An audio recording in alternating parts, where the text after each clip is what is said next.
Almusal na tayo ng tamis. Napasinitan? Tamis. Tsaka egg and tuna. Sarap.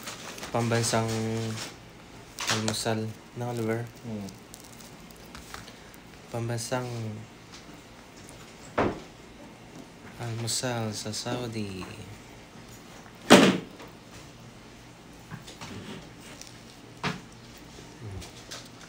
Nung minisip ako, kumakain ako nun eh. Almusal ka na? Ha? Nag-almusal ka? Itlog. Hmm. Lutong itlog tsaka tinapay. Ay, busog ka na pala. Ito, pantangalian ko na to eh. Kasi pa sa kaliwang ano, kaliwang bituka. Kaya? Sa kaliwang bituka naman to. Parang ano lang.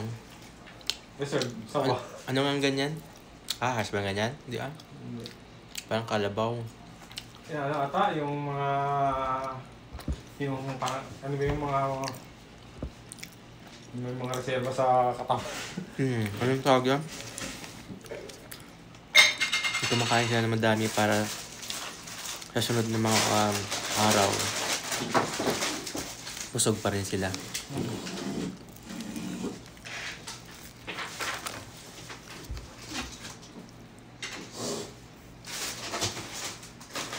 you.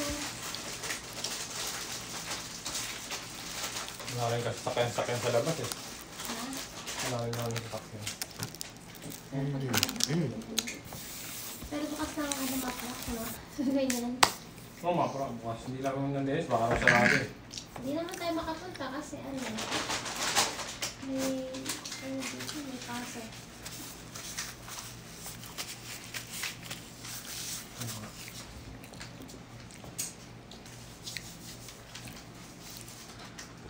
Bukas kayo ang STC.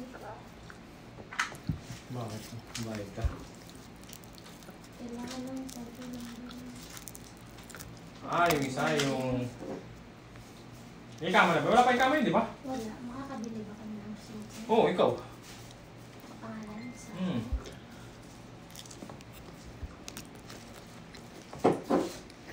Ilang buwan ba dito mabigyan ng ikama? 3 months. Hindi ah. Ngayon, saglit na lang. Hindi tulad dati sa atin. Sa atin, 3 months talaga eh.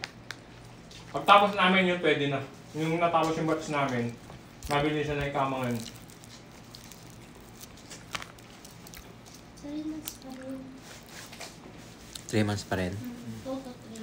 Paano makala... Ano din, sobra sa 2, kulang sa 3. paano pag lumabas siya, mahuli siya? Ano lang sir, 90 days man ang visa. Dadala mo yung passport at ano. Saka dati, di ba, binigyan naman sila ng security? Sa atin ganun, di ba? Wala na ngayon, yun na lang. Dati kasi binigyan kami ng papel ng security naman, di ba? Dati kasi hindi ganun, hindi pa hindi kita dati.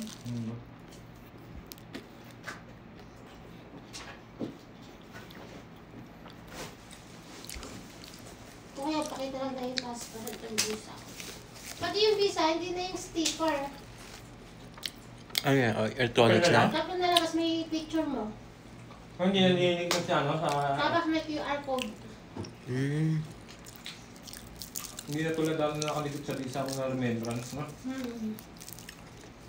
Pangit na pala ngayon, no? Hindi na nalalagay sa passport.